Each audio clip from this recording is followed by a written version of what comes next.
Depois de fechar a contratação mais cara de sua história, o Palmeiras ainda está atrás de mais dois atacantes. Vídeo de hoje do canal do Nicola te conta tudo sobre esse tema e fala também como é que o tricolor pretende resolver o problema na contratação de Wendel. Para completar, últimas do Corinthians em relação a Eric Pulga, patrocínio Master no Atlético Mineiro, mais dois reforços no Cruzeiro, Davi Luiz fica ou sai do Flamengo. Te atualizo ainda sobre o Vasco da Gama e as negociações com o Marinacks, a possível troca entre Igor Jesus e Paquetá e muito mais.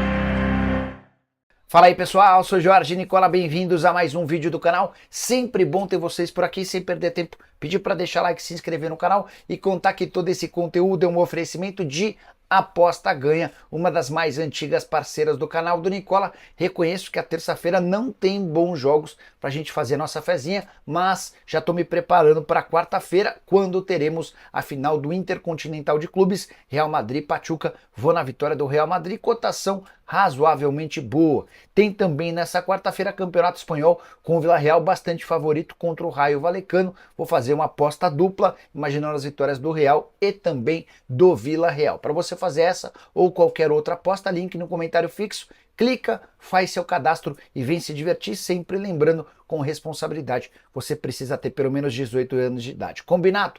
Bora começar o vídeo com aquele tradicional giro de notícias para te deixar por dentro de tudo que está rolando nessas últimas horas. Primeiro contar que nessa terça-feira a FIFA anuncia o The Best, o prêmio destinado ao melhor jogador da última temporada. Tudo leva a crer que esse jogador melhor do mundo será do Real Madrid, até porque a cerimônia acontece no Catar, onde o Real está, e a FIFA fez a maior questão de os atletas do Real participarem, mesmo às vésperas da final do Intercontinental de Clubes. Vinícius Júnior é bastante favorito.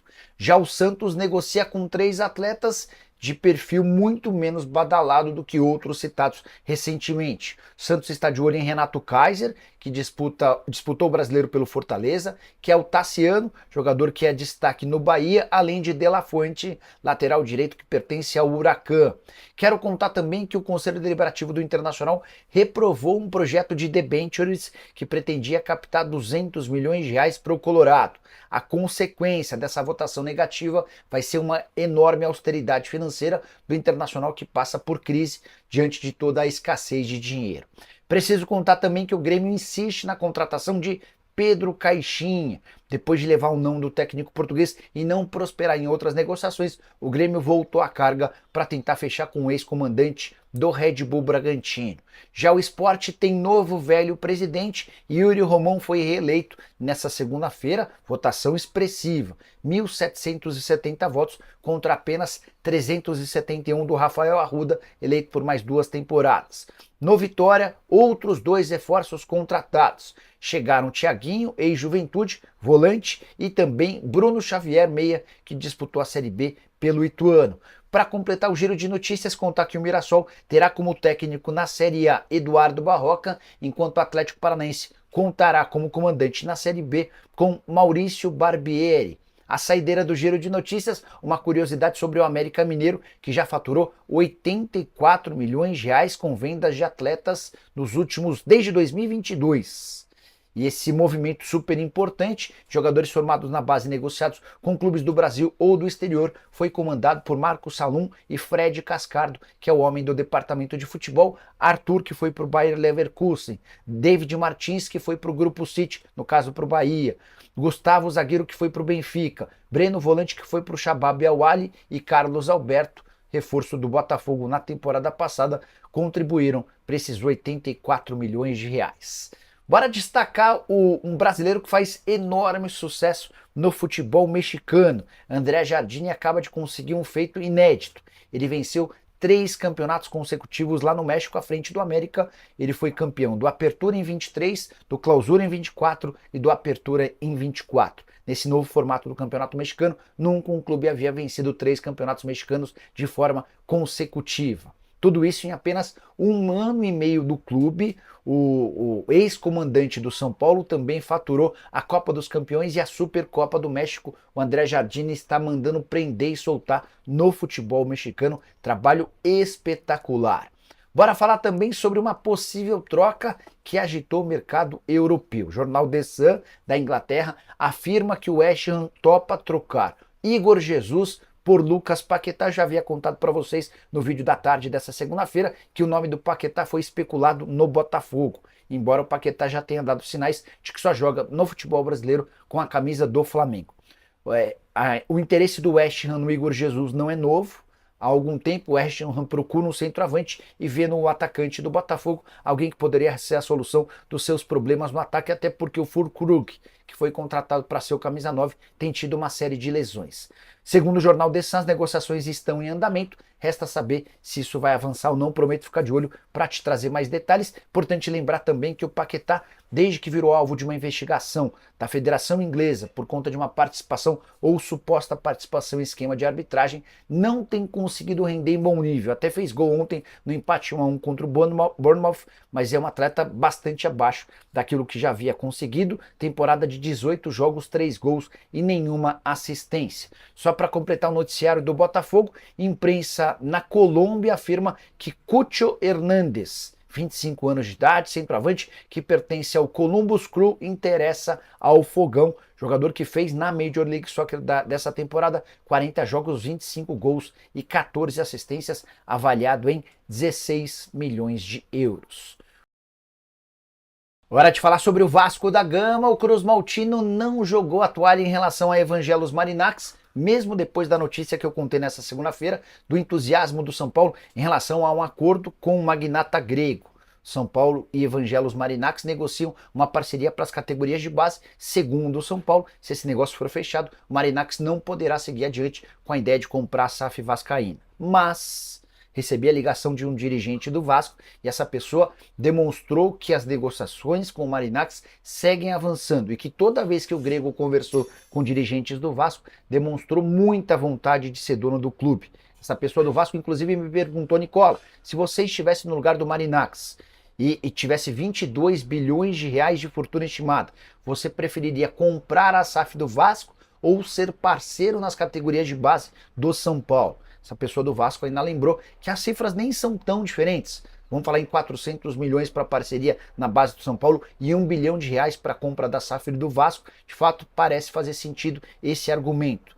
Só para complementar, importante dizer que as negociações entre São Paulo e Marinacs começaram antes, mas diante de toda a repercussão extremamente positiva com o torcedor do Vasco, o Evangelos Marinacs passou a olhar com bastante carinho a possibilidade de se tornar o dono da SAF Cruz Maltina.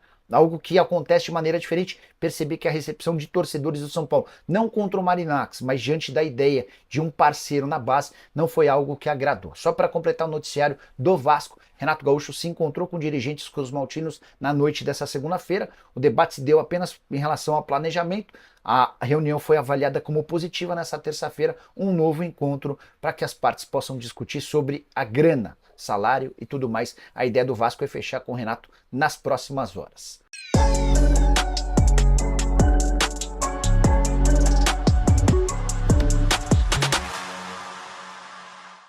Fala pessoal, tô de volta para mais um vídeo aqui no canal do Pedrosa e esse é o Giro do Gigante, edição única dessa segunda-feira, dia 16 de dezembro de 2024. E como eu falei para vocês, o Pedrosa tá de férias, mas a gente segue a todo vapor aqui no canal no YouTube e também lá no Instagram, @canal do Pedrosa, para quem ainda não tá seguindo. E hoje a gente tem muita coisa para falar, a gente tem assunto exclusivo aí para debater com vocês. Então fica até o final desse vídeo aqui com a gente. Não esquece de deixar o seu like, compartilhar com os amigos, se inscrever aqui se você ainda não for inscrito e ativar o sininho das notificações para ficar por dentro de tudo que rola lá no Gigante da Colina. Começando a falar sobre a polêmica do dia, que é sobre o Verratti. Na manhã dessa segunda-feira, o presidente do Fluminense, Mário Bittencourt, concedeu entrevista coletiva e afirmou que o Verratti foi oferecido ao Fluminense pelo seu empresário no meio desse ano, no meio da temporada. Na época, o Fluminense não tinha interesse, mas agora, no final da temporada, o tricolor gostaria de saber mais informações sobre o jogador para negociar e ligou para o Vasco. Mário Bittencourt disse que entrou em contato com o Pedrinho querendo saber a situação do centroavante do Gigante da Colina, mas o Vasco não quer negociar o Verratti, não tem interesse em negociar o jogador e quer contar com ele para 2025. Eu vou deixar aqui agora para vocês o trecho da coletiva em que o Mário Bittencourt fala sobre essa situação. Vamos lá, também de maneira muito clara e direta, e já falando da questão ética que o Fortaleza teve comigo. E é assim que a gente trabalha aqui, o Fluminense, desde que a gente está aqui, a gente trabalha dessa forma. Já no meio do ano, e aqui também não é uma crítica não, viu? Assim, é o trabalho do empresário também, de estar sempre buscando novos horizontes para os jogadores dele, enfim. No meio do ano houve uma procura ao nosso chefe scout, essa procura não foi direta a mim, no sentido de que o jogador teria interesse em, enfim, de repente buscar novos horizontes, etc. A gente, naquele momento, não fez nenhum movimento. Agora, após o término da temporada, né, o nosso chefe scout buscou informações se ainda havia o interesse do jogador de buscar novos horizontes. Disse que o jogador tinha uma proposta de renovação com o Vasco em negociação, mas que o jogador, como todo jogador, está no mercado, né? E, obviamente, por questões éticas, eu peguei o telefone e liguei para o Vasco, para pessoas do Vasco, para saber se o Vasco havia interesse em negociar o atleta. Você perguntou se ele interessa. Ele é um grande jogador, um grande centroavante, todo grande jogador interessa sempre, desde que estejam dentro das nossas condições. A gente fez uma consulta ao Vasco, o Vasco disse que não tinha nenhum interesse em negociar o atleta, que está buscando a renovação do contrato com o atleta. E aqui também eu falo muito tranquilo com relação a... Tenho certeza que o atleta não sabe dos movimentos, é o trabalho do empresário do atleta buscar propostas e ofertas para melhorar, como o Diogo Barbosa, o empresário dele, tinha uma conversa conosco, estava buscando um outro lugar que pudesse dar condições melhores. É a profissão, as pessoas precisam entender que é a profissão do atleta. Então, existe uma coisa de que, como se houvesse algum tipo de falta de ética ou de traição. O atleta é profissional, é atleta profissional de futebol, né? O Vasco disse que tem interesse em mantê-lo lá e negociar a permanência dele, porque ele é um ídolo do clube, etc. Eu agradeci, mas acho que era ético de minha parte, até porque o estatuto da FIFA diz isso, né? O regulamento da FIFA diz que eu tenho que procurar o clube e não o atleta primeiro. Então a gente sempre procura o clube, né? E esse processo acontece com todos, assim. Normalmente os agentes às vezes oferece os atletas dizendo, olha, ele tem interesse em sair, às vezes o clube tem interesse em negociar. Qual é o nosso papel? A gente vai lá e liga para o clube para saber se realmente há esse interesse. Foi isso que aconteceu. Sou amigo do Pedrinho realmente, mas não foi sou amigo do Pedrinho e de outras pessoas da gestão do Vasco, mas não foi porque sou amigo dele. Faria o mesmo ligando para o Cuiabá, para o Flamengo, para o Corinthians, para o Botafogo, né? Então é isso, assim. A história real é essa e a gente fica, enfim, feliz que os representantes do atleta achem o Fluminense uma boa opção para o atleta, mas pelo que eu sei ele vai seguir no Vasco. Logo depois da coletiva do Mário Bittencourt, nessa segunda-feira, o empresário do Verratti, Hernan Bernadelho, em contato exclusivo com a gente aqui do canal do Pedrosa, negou qualquer tipo de contato com o Fluminense para oferecer o Verratti. O representante do jogador negou que tenha oferecido o atacante no meio do ano e também agora no final do ano. Segundo ele, ninguém pode fazer isso em nome dele, já que ele é o único que tem a procuração do atacante e ele nem ninguém da sua empresa fez esse contato oferecendo o Verratti ao Fluminense. O empresário também declarou que o desejo do Verratti é continuar no Vasco para 2025 e que há 3 meses atrás começou a conversar com o Pedrinho sobre a melhora do contrato do atacante e que até o final desse ano, antes de acabar 2024, as partes vão conversar para poder resolver essa situação, mas até então tá tudo parado. Mas, segundo o Hernan, o desejo do Verratti é continuar no Cruz Maltino. Eu vou deixar aqui agora para vocês a entrevista completa em que ele fala sobre toda essa situação. La situación de Pablo y todo lo que se está hablando con respecto al club fluminense. Yo como agente de Pablo Vegetti nunca hemos ofrecido al jugador a Fluminense, ni a mitad de año, ni ahora. No sé si hay alguien que está hablando como empresario de Pablo, pero nosotros en la empresa, mi nombre es Hernán Bernardelo, empresario de Pablo, no hemos ofrecido ni he hablado con el presidente de Fluminense. Eso me gustaría aclararlo porque es algo que se está hablando mucho y la realidad es esa, que en ningún momento yo como empresario de Pablo Vegetti hemos ofrecido al jugador a Fluminense. Sinceramente, no sé si hay alguien que estaría hablando como empresario de Pablo, pero yo como empresario de Pablo Vegetti no estoy hablando y ofreciendo a Pablo a Fluminense.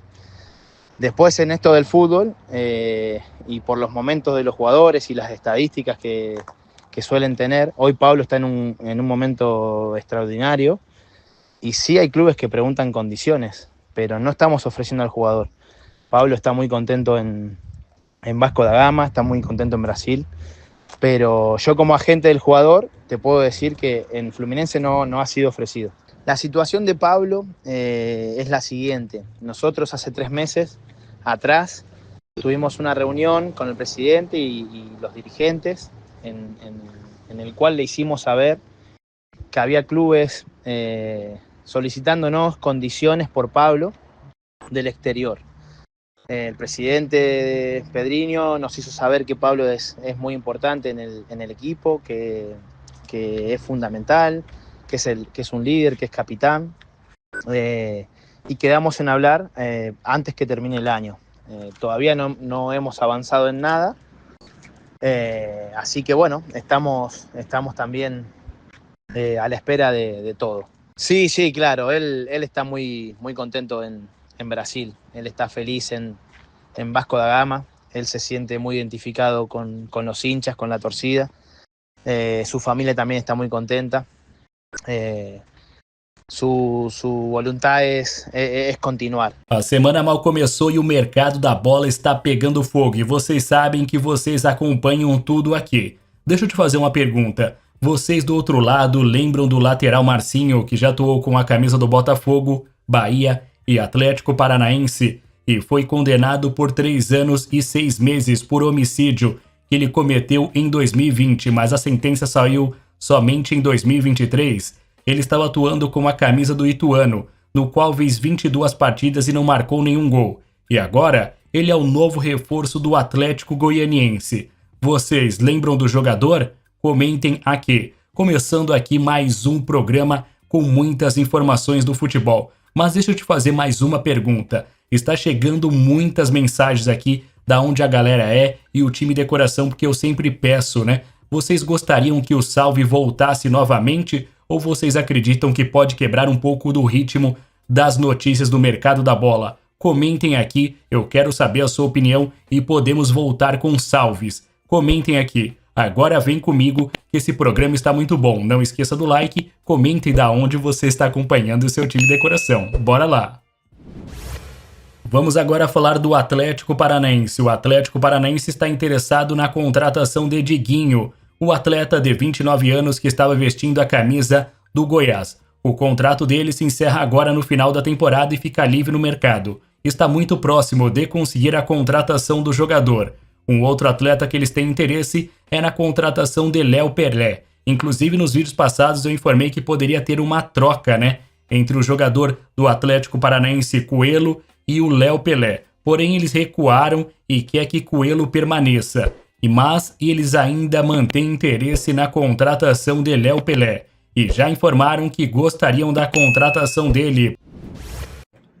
Rapaziada, esse vídeo aqui é uma homenagem ao Beto Meyer, que nos deixou lá do site Torcida Tricolor. Foi o primeiro a pegar na enxada quando tudo isso aqui, né, rede social, YouTube, essas paradas todas, foi o primeiro a capinar quando tudo era mato. Então essa é uma homenagem a ele. Um conforto para a família, né? Um desejo de que Deus console o coração dos familiares nesse momento tão difícil e que a gente tem que seguir em frente. Mas esse cara foi importantíssimo, o Beto Meyer foi importantíssimo para todos nós, foi o precursor de tudo isso aqui. Os parabéns pelo trabalho dele, que Deus vai retribuir na eternidade. Tamo juntos, vamos pro nosso vídeo, vamos falar aí sobre reforço. O Fluminense está começando a mapear o mercado e o portal Itatiaia Esportes trouxe uma informação interessante, destacou as prioridades da trupe Mano Menezes, Mário Bittencourt e Angione. Quem eles estão procurando no mercado, quais são as posições em que o Fluminense vai reforçar. Dia 8 de janeiro, volta a galera toda e estão prometendo que 4 ou 5 jogadores estarão presentes aí, novidades para a próxima temporada do ano de 2025. Repito que eu já falei em outro vídeo, se for para contratar, contrata para ser titular. Se for para compor elenco, para botar no banco de reserva, pega a molecada da base. Porra, é mais economia, é aula de economia aqui. O primo pobre vai falar. Você quer arrumar dinheiro, irmão? Quer fazer dinheiro? Pega a molecada da base, né, aquele diamante bruto, dá uma lapidada dele, bota no profissional, vai valorizar e depois você vende, irmão. O que adianta você pegar um jogador ruim para botar no banco de reserva para compor elenco? Não é melhor você pegar da base e botar na vitrine? Eu penso assim, trazer jogador ruim porque o empresário indicou, não. Se for para contratar, contrata para ser titular. Por exemplo, o Richarlison está sendo especulado. Vai ser reserva? Vai ficar no banco de reserva? Não, vai chegar para ser titular. É por aí. Reforço, a palavra reforço é isso. Não é reforço. Então, que esses 4 ou 5 que vão chegar no início do ano sejam reforços. Não para compor elenco. Senão não presta, pega na base. É melhor. Então vamos lá. Olha que o Itatiaia Esportes elencou aqui. Centroavante, além do Richarlison. O Richarlison seria uma cereja no bolo. Está em negociação. Estão tentando convencer os ingleses. No empréstimo. Centroavante, é o Mano Menezes cismou que quer um camisa 9, um camarada, e o Richarlison não se encaixa nisso aí. O Richarlison é um jogador que joga mais pelos lados do campo, quebra o galho ali como camisa 9, como fez na seleção brasileira em alguns momentos. Mas é um jogador que não tem um bom cabeceio, não é um centroavante que faz o pivô, é um jogador mais de velocidade lá de campo. E joga em mais de uma posição. O Mano Menezes, que é um 9. No elenco tem o João Neto, que precisa ganhar chance, precisa ganhar oportunidade, é jovem ainda, o Campeonato Carioca pode ser um experimento para ele. Dói o coração quando no Carioca desse ano de 2024 o João Neto jogou pelos lados do campo, não tem nada a ver. O Fernando Diniz, acho que foi o Marcão que comandou a equipe do Fluminense, utilizou ele pelo lado do campo, não achei uma boa, porque ele é um típico 9, pivôzão tipo Washington, tipo Wesley. Tipo Tuta. Então é aquele 9 característico. Então o Fluminense está procurando centroavante, um camisa 9. Outra posição que o Fluminense está procurando, e é a posição de zagueiro. O Fluminense está procurando 2 zagueiros. No elenco nós temos o Antônio Carlos, que é meio barro, meio tijolo, agrada, desagrada. Nós temos o Manuel, que vai renovar o contrato até o Super Mundial. É isso que está sendo planejado. Tem o Felipe Melo, que estão esperando voltar da Turquia para negociar, para ver se, meu amigo, aposenta, vai descansar esse negócio todo. Parece que ele vai aposentar agora. Tem o Ignacio, que teve uma cirurgia séria no joelho, tentou voltar antes do fim do Campeonato Brasileiro, mas não conseguiu. Vamos ver, né? O Ignacio veio para ser titular, mas infelizmente se machucou. Tem o Thiago Santos, que é volante, está improvisado como zagueiro, que é titular ao lado do Thiago Silva, que é o titular, o único zagueiro titular absoluto do Fluminense é o Thiago Silva. O resto é ponto de interrogação. E tem o Felipe Andrade, que não teve oportunidade ainda. Deve ter oportunidade agora no Campeonato Carioca. Então o Fluminense estaria no mercado procurando 2 zagueiros. Espero que pelo menos um desses 2 zagueiros que o Fluminense está procurando, venha para ser titular absoluto ao lado do Thiago Silva. Tá bom? É por aí. Quer pensar em alguma coisa, ganhar Carioca, Copa do Brasil, Sul-Americana, não pagar mico no Super Mundial?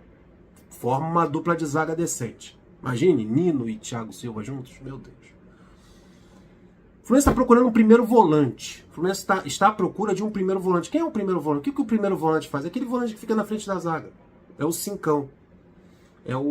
No elenco atual, depois que o André saiu, o único que faz aquela função ali é o Bernal.